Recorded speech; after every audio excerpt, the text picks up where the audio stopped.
这个世界有两种人，一种人相信人靠衣装，一种人相信人如其衣。也就是说，一种是你要靠衣服来把自己武装起来，一种是你把衣服的味道穿出来。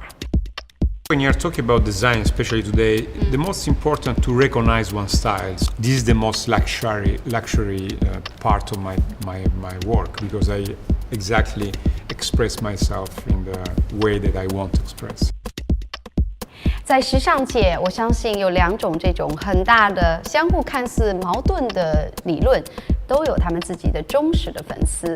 那么，有的衣服、有的品牌，你会发现它不讨好你，它不会说你适合每个人，它说它只适合适合的人。那么，这个品牌它的缔造者，他就认为美很重要，但是美之外还有什么态度？态度也非常重要。看看 Costume National。Welcome to Truth and Dare. This show we're talking about design mainly, but also we would like to get up close with you as a designer behind Costume National. One thing very intrigued me that you build beautiful showrooms and the style of the clothes have lots of minimal modernity in it, but you were inspired by vintage. But what's the biggest inspiration source for you in the world? Well, I try, to combine actually my style, the traditional Italian tailoring, with more modernist approach, more minimal approach. I've been always attracted by music, and especially like new wave, like kind of Joy Division and the beginning of the 80s, which I thought is very creative time. And also, I always like the energy of rock and roll, but in the same time, I like that kind of beauty of Italian tailoring, which is a history of tradition as well. So it was always work on that and try to make some kind of stuff that are in a way close to the street but sophisticated as the couture. What do you see what do you mean by design? When you talk about design, what shall we pay attention to? Well, I think when you're talking about design, especially today, the most important to recognize one style. So for me, the most important thing is to see one jacket, to see one coat and say, wow, this is Costume National. To try to find the DNA and the origin of the brand. Because as you said, today there is so much design everywhere, the design. I think the technology gives us the chance to, before the design was something quite difficult because you just have to, for few people. But now with the new technology, you can, make design and you can personalize, so many things.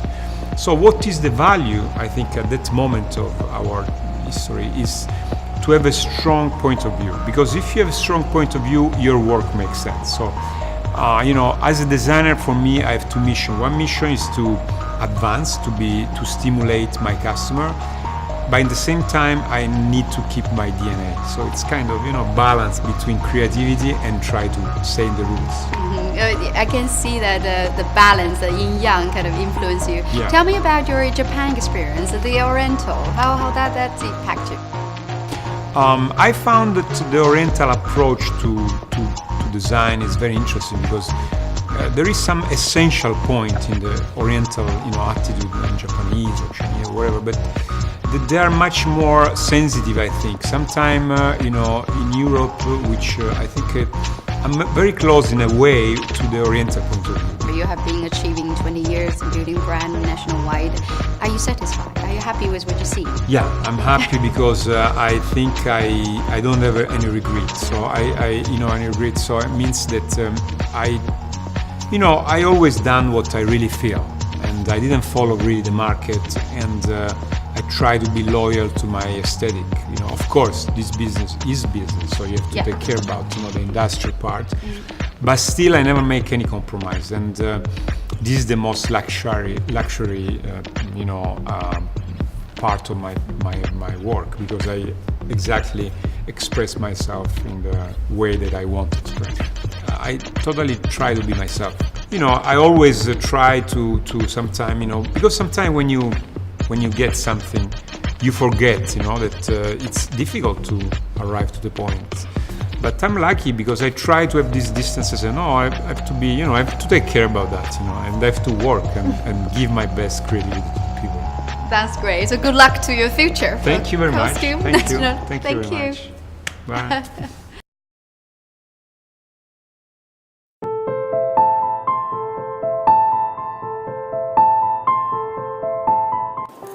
老实讲，西方设计师表达东方情节的方式多有雷同，象征图案、古典样式、红色主题，在他们遥远的远东梦想中，复古和奢华手段营造下，这些散发着奇妙、奇幻甚至奇怪的异域风情作品，多成为季节性的昙花一现主题，而少有延续和沉淀。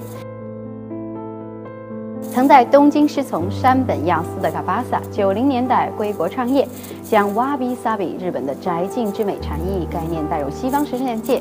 今天素黑色调、不对称剪裁、清冷的风貌、秀场宗教仪式般的静穆气氛，都深受了谦和静寂、不完美之完好生命的东方生活哲学影响。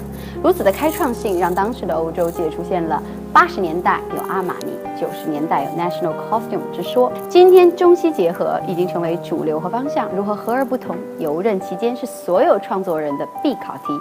领跑了2个10年的 Costume National 占了先机，后续如何，我们可以静待分晓。不过可以先在小秘密上透露一下 ，CAPASA 告诉我，今天已经年近90高龄的山本耀司的母亲依然视他为己出，坐着轮椅也会亲历他的秀场。可想而知，这位东方老人对于西方儿子的宠爱和期待。